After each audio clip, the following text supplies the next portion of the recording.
पूजा और नमन की 4 संतान हैं। क्रम में मोली, रोली, दिया और अक्षत। सभी में 2 साल के आसपास का फर्क है। इन चारों के लालन पालन में पूजा और नमन ने कभी बेटा बेटी का भेद नहीं किया। एक जैसी शिक्षा, एक जैसी सुविधाएं और एक जैसी घर की जिम्मेदारी। ना कभी बेटियों को पिकनिक करने से रोका, ना कभी बेटे को घर पर दोस्तों को बुलाने से मना किया। इसी कारण चारों ने अच्छे कॉलेज से पढ़ाई करी। मौली डॉक्टर, रोली एवं अक्षत इंजीनियर, दिया वैज्ञानिक बने।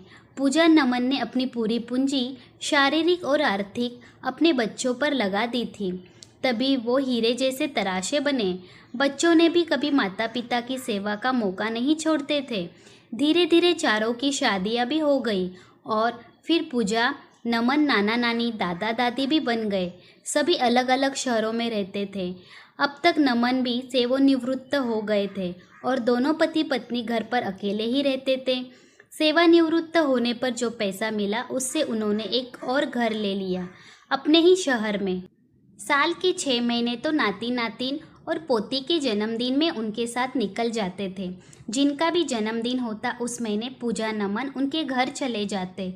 उन्हें उपहार और प्यार देकर महीना भर वहाँ रहकर वापस आ जाते। इसी तरह हंसी खुशी समय बीत रहा था और पूजा नमन की उम्र में भी हंसते खेलते बढ़ती रही थी। एक दिन अचानक नमन को सीने में दर्द उठा और अस्पताल का चक्कर शुरू हो गया। सप्ताह भर अस्पताल में रहने के बाद जब नमन घर लौटे तो पूजा अकेले नमन के साथ रहने से घबरा रही थी। बच्चे भी ज़्यादा दिन नहीं रुक सकते थे, सो सभी ने साथ चलने को कहा। पूजा और नमन मौली के साथ चले गए। फिर बारी बारी से रोली, दिया माता पिता की सेवा करने अपने साथ ले गई। नमन पूजा जिनके भी पास रहे उन्हें कुछ ना कुछ मदद ज़रूर कर देते। कभी ज़रूरत की सामान खरीद देते, कभी कुछ गहने दिला देते तो कभी पैसों की ज़रूरत पूरी कर देते। इन सारी बातों के बीच एक कमी खलने लगी थी पूजा और नमन को, और वह थी उनके बेटे अक्षत का व्यवहार।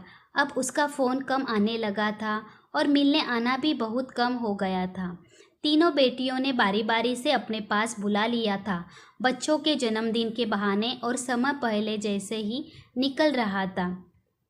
इस दौरान पोते का जन्मदिन आया। पूजा नमन को जाने की इच्छा थी अक्षत के पास, लेकिन अक्षत ने आने को बोला ही नहीं। ले जाना तो दूर की बात थी।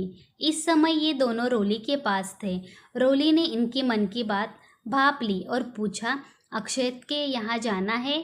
थोड़े झिझक के साथ पूजा ने कहा, मन तो है पर उसने कुछ बोला ही नहीं है, ना ही लेने आया है। पहले तो हम अपने से ही चले जाते थे जन्मदिन पर, लेकिन अब नमन की तबीयत को देखते हुए अकेले सफ़र करने की हिम्मत नहीं हो रही है। रोली ने कहा, चलो मैं चलती हूँ, आप दोनों को छोड़कर वापस आ जाऊँगी शाम में, ये कौन सी बड़ी बात है। तो 2 दिन बाद रोली पूजा नमन के साथ रात की गाड़ी से अक्षत के घर निकल गई और सुबह उन्हें वहाँ पहुँचकर शाम की गाड़ी से वापस आ गई। दादा दादी को देख अक्षत का बेटा खूब खुश हुआ। उसे आशा नहीं थी कि वे उसके जन्मदिन पर आएंगे, क्योंकि अक्षत उन्हें लेने ही नहीं जा रहा था, ये उसे पता था। दादा दादी और पोते के बीच 24 घंटे बातें होती रहती। इधर अक्षत को माता पिता से बात करने का समय नहीं मिल रहा था, या यूँ कहे कि वह बात ही नहीं करना चाह रहा था। पूजा नमन बेटे से बात करने के लिए बेचैन हो रहे थे। इतवार के दिन जब अक्षत नाश्ते के लिए साथ बैठा तो दोनों की आंखें चमक गई और दिल को सुकून मिला। हाल चाल, मौसम, रिश्तेदार आदि बातों के बाद पूजा ने पूछ ही लिया बेटे से उसकी नाराज़गी की वजह, कि क्यों वह आने को नहीं बोला, ना लेने आया और इतने दिनों तक बहाने बनाकर बातें न करना। इस पर अक्षत ने जो कहा वह सुनकर पूजा नमन को ज़ोरदार झटका लगा। अक्षत ने कहा, मैं आपका इकलौता बेटा हूँ। नमन ने टोका था कि 4 संतान है मेरी, तू अकेला नहीं है। अक्षत ने आगे कहा, मैं बेटा हूँ सो आपका सब कुछ मेरा होना चाहिए। बेटियाँ अपने ब्याह दी है, जो उन्हें देना था उनकी शादी में दे ही दिया है, लेकिन फिर भी आप लोग अब भी उन पर सब कुछ लुटाए जा रहे हैं, और जो आप लुटा रहे हैं वह सब मेरा है, मेरे हक का है, तो मुझे बुरा तो लगेगा ही।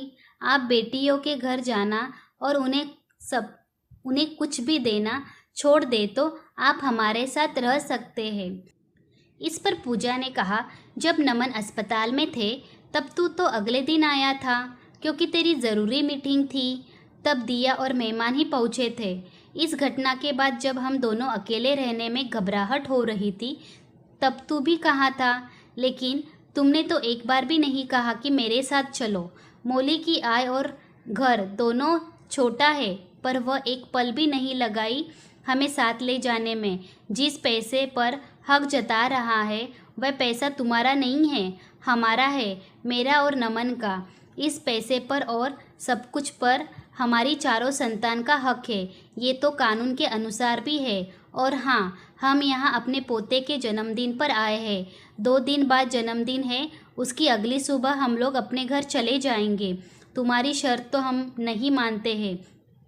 बेटियों से रिश्ता तो नहीं तोड़ेंगे। हाँ, तुम्हारे यहाँ कम आएंगे, बस अपने पोते के जन्मदिन के दिन आएंगे। चलो बहू, चाय पिलाओ। बहू बोल लिया। अब गले में खराश आ गई है। ऐसा कहकर पूजा और नमन बाहर आंगन में पोते के पास निकल हुए। अक्षत वही शून्य को निहारता रहा। पूजा नमन को अब भी समझ नहीं आ रहा कि उनका बेटा ऐसी सोच कहाँ से ले आया। परवरिश में तो कहीं कोई कमी नहीं रह गई। असमंजस की स्थिति बनी है जीवन की। दोस्तों, उम्मीद करती हूँ कि आपको हमारी कहानी पसंद आई होगी। कहानी पसंद आई है तो वीडियो को लाइक करें, चैनल पर नए हैं तो चैनल को सब्सक्राइब करें और हाँ, नोटिफिकेशन बेल आइकन को ज़रूर दबाइए ताकि अगली अपडेट सबसे पहले आपको मिले। तब तक के लिए धन्यवाद।